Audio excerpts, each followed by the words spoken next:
All right, everybody, welcome back to George Orwell's Animal Farm. We're in chapter IX, or chapter 9 in Roman numerals. You need to follow along in your own book on page 114. So go ahead and hit pause, and then hit play again as soon as you're ready to follow along on page 114. All right, chapter 9. Now, before we go on, make sure that you realize that in chapter 8, we had all sorts of crazy things happening. We know that they were getting very, very far on the windmill to the point where they actually got the windmill done.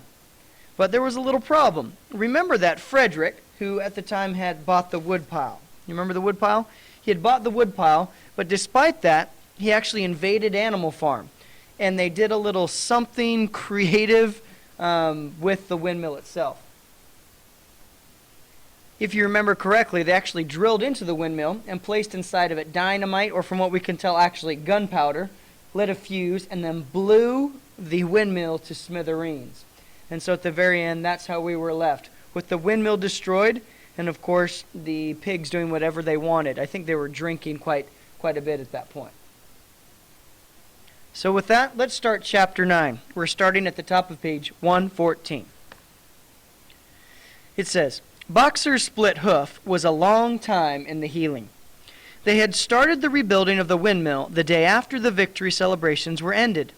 Boxer refused to take even one day off work, and made it a point of honor not to let it be seen that he was in pain. In the evenings he would admit privately to Clover that the hoof troubled him a great deal. Clover treated the hoof with poultices of herbs which she prepared by chewing them, and both she and Benjamin urged Boxer to work less hard. Now I'm going to pause right there, and I want you to go back and mark this word, poultices. Okay? You do have a question about what that word means in that context. Okay? So you can use substitution. You can cover it up and say what would make sense there. You might have heard that word before and might be able to figure it out that way, but you might also look it up either online or via dictionary and figure out which definition works the best for poultices. All right, here we go. Next part. A horse's lungs do not last forever, she'd say to him, but Boxer would not listen. He had, he said, only one real ambition left, to see the windmill well underway before he reached the age for retirement. So here we go. I might put a squiggly line underneath retirement. Here's one of the debates that rages on Animal Farm. Ready? Little point of conflict.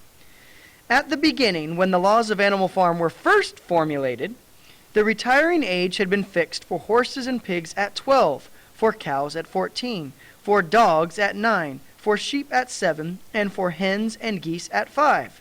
Liberal old age pensions had been agreed upon. You might want to underline that word liberal. It can mean different things.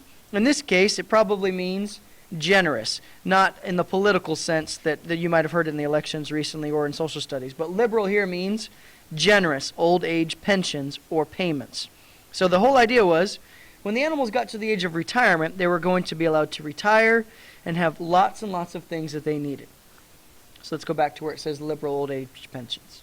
Liberal old age pensions had been agreed upon. As yet, no animal had actually retired on the pension. But of late, the subject had been discussed more and more. Now that the small field beyond the orchard had been set aside for barley, it was rumored that a corner of the large pasture was to be fenced off and turned into grazing ground for superannuated animals. Now there's a fancy word. Let's underline that. Superannuated. We know that super means above and beyond. Like Superman, supersize, above and beyond. Annuated sounds like what? Like annual, right? Every year. So superannuated sounds like above and beyond in years. So it's a fancy way of saying old. One more time. Superannuated is a fancy word for old. That's right. Let's go back to the beginning of that sentence. Now that the small field beyond the orchard had been set aside for barley, it was rumored that a corner of the large pasture was to be fenced off and turned into a grazing ground for superannuated animals. For a horse, it was said, the pension would be 5 pounds of corn a day, and in winter, 15 pounds of hay, with a carrot or possibly an apple on public holidays. Boxer's 12th birthday was due in the late summer of the following year. So you can see why this is coming up more and more. We have Boxer, who we've already said represents the working class in the Soviet Union. Boxer is getting very, very close to the age of retirement. But the real question becomes, do you and I think that the pigs are going to let any of these animals retire, especially when it's Boxer, who's basically carrying the entire farm on his back. He is working to the point where he's making the farm run for the most part. Do you think they're going to let him retire? And the answer to that is probably not. You got that right. Here we go. Meanwhile, life was hard. The winter was as cold as the last one had been, and food was even shorter. Once again, all rations were reduced, except those of the pigs and dogs. Interesting. A too rigid equality in rations, Squealer explained, would have been contrary to the principles of animalism. In any case, he had no difficulty in proving to the other animals that they were not, in reality, short of food, whatever the appearances might be. For the time being, certainly it had been found necessary to make a readjustment of rations. Squealer always spoke of it as a readjustment, never as a reduction.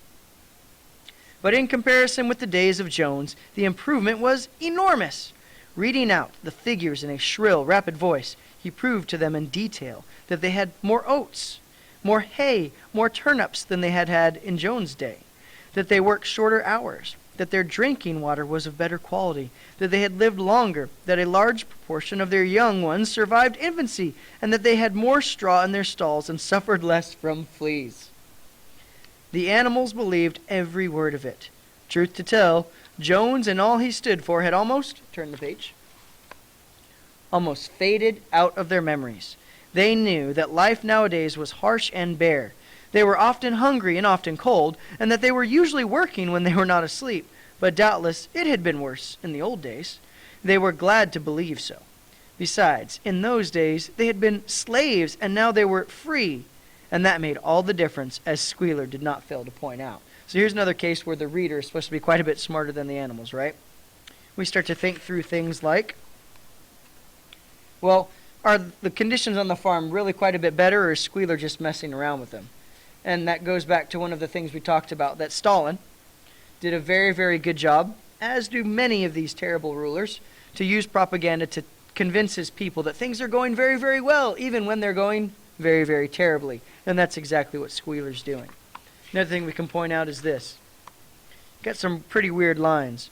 They're often hungry and cold, working hard, but they're better off because they're not slaves anymore, right? Well, when you start to think about it, our animals are still pretty close to being slaves. Only it's not for Jones anymore. Now it's for who? That's right, the pigs and the dogs. All right, next paragraph. There were many more mouths to feed now. In the autumn, the 4 sows had all littered about simultaneously, producing 31 young pigs between them.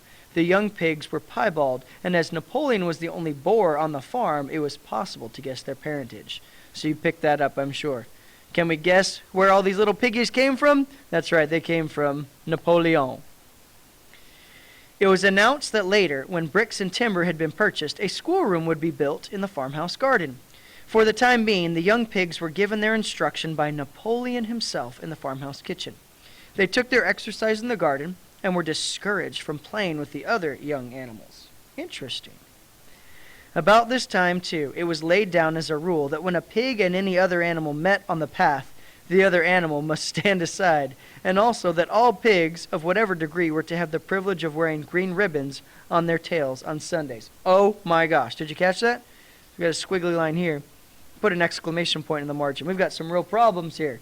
Anytime you meet a pig, you had to get to the side. Can you imagine if we did that system at school? Every time you saw me, you'd have to get off to the side of the hall and bow and be like, "Hello, Mr. Chandler." That's what pretty much they have to do when the pigs come by. Also, you remember when we got rid of Molly, or rather when Molly left, one of the real problems was that she wanted to wear ribbons and so on and so forth. That was a sign of what? Of being a slave to humans or whatever. And now the pigs just take it upon themselves to do whatever they want. All right, and with that, let's go to the bottom of page 116, last paragraph there.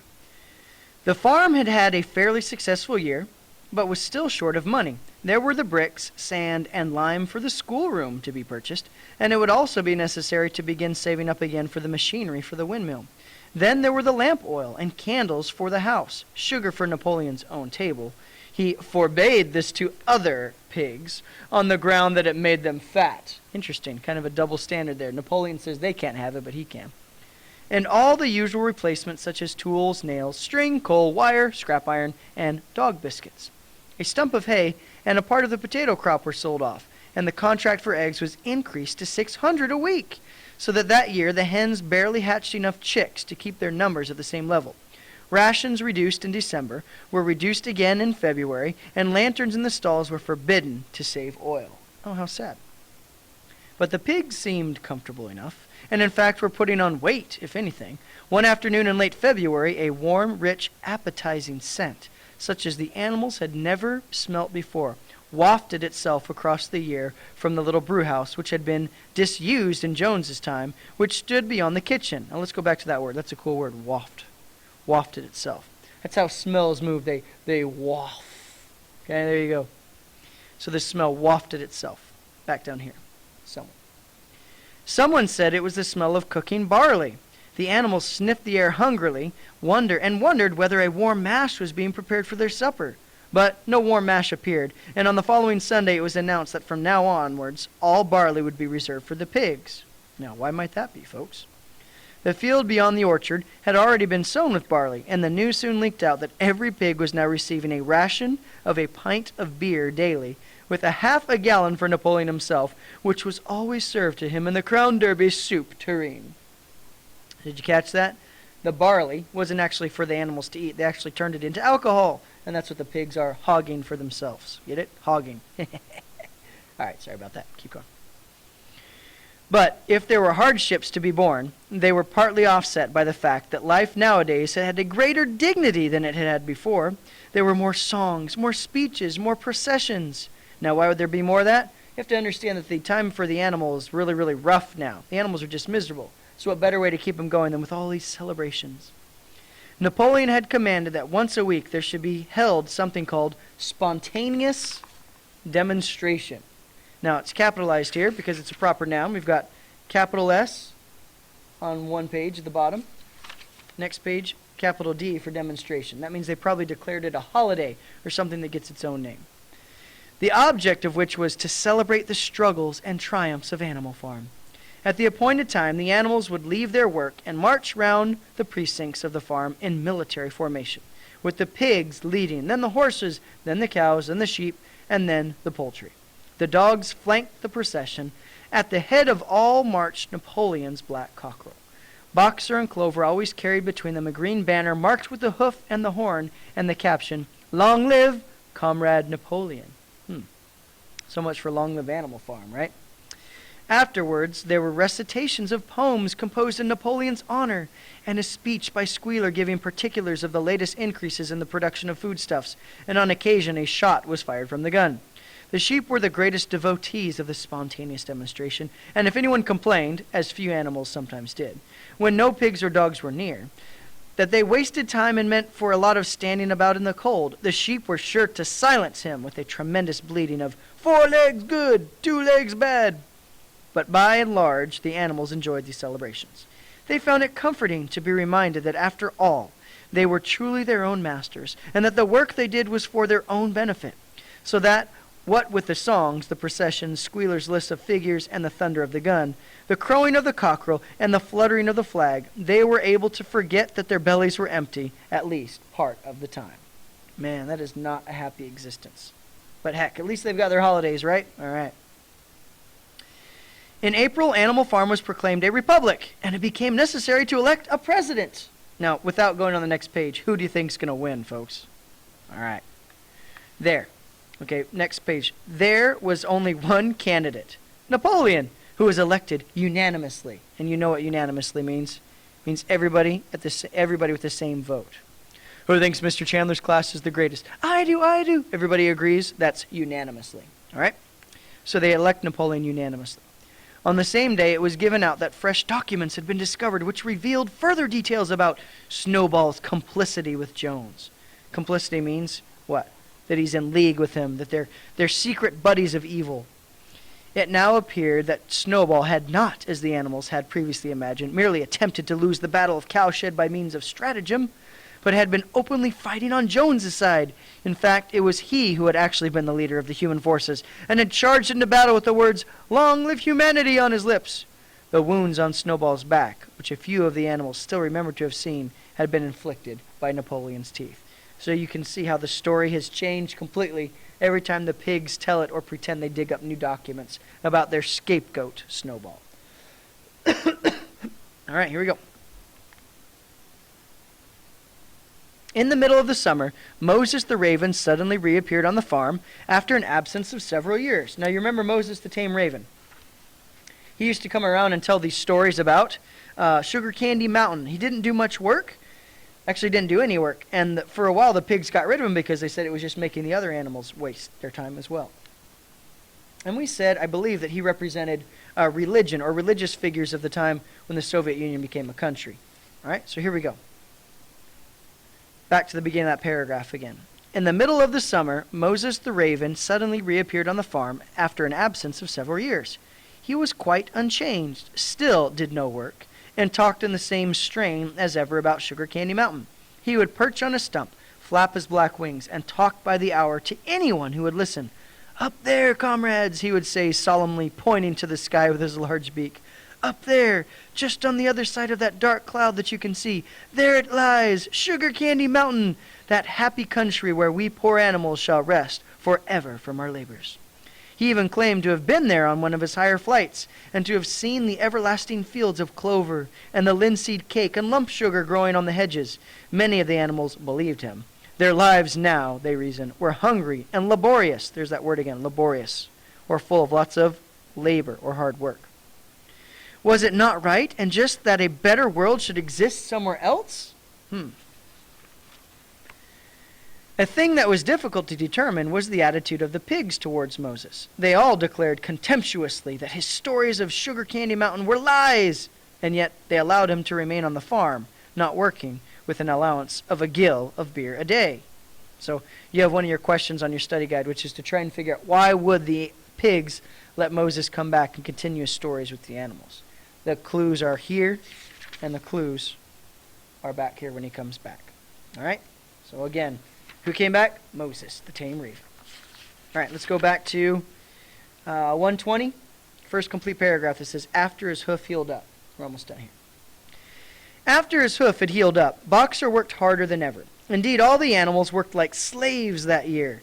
Apart from the regular work of the farm and the rebuilding of the windmill, yet again, there was the schoolhouse for the young pigs, which was started in March. Sometimes the long hours on insufficient food were harder to bear. But Boxer never faltered. In nothing that he said or did was there any sign that his strength was not what it had been. It was only his appearance that was a little altered. His hide was less shiny than it used to be, and his great haunches seemed to have shrunken. And others said, Boxer will pick up when the spring grass comes on. But the spring came, and Boxer grew no fatter. Sometimes on the slope leading up to the top of the quarry, when he braced his muscles against the weight of some vast boulder, it seemed that nothing kept him on his feet except the will to continue. At such times his lips were seen to form the words, "I will work harder." He had no voice left. Once again Clover and Benjamin warned him to take care of his health, but Boxer paid no attention. His 12th birthday was approaching. He did not care what happened so long as a good store of stone was accumulated before he went on pension. So he went on pension. Another way of saying going on retirement, right? But we've already asked ourselves the question, do you think the pigs are really, folks, going to let him go on pension, let him retire? But Boxer doesn't seem to know. He seems to think that he is going to be able to retire. All right, bottom of 120. Late one evening in the summer, a sudden rumor ran round the farm that something had happened to Boxer. He had gone out along to drag a load of stone down to the windmill, and sure enough, the rumor was true. A few minutes later, 2 pigeons came racing in with the news. Boxer has fallen. He is lying on his side and can't get up. About half the animals on the farm rushed out to the knoll where the windmill stood. There lay Boxer between the shafts of the cart. Lost my place. Back up to the beginning of that sentence. There lay Boxer between the shafts of the cart, his neck stretched out, unable even to raise his head. His eyes were glazed, his sides matted with sweat. A thin stream of blood had trickled out of his mouth. Clover dropped to her knees at his side. "Boxer," she cried, "how are you?" "It's my lung," said Boxer in a weak voice. And that's as far as we'll get together. Your assignment is to read the rest of this chapter from the middle of page 121 on to the bottom of page 126. All right? Above all, folks, good luck and have fun with Animal Farm.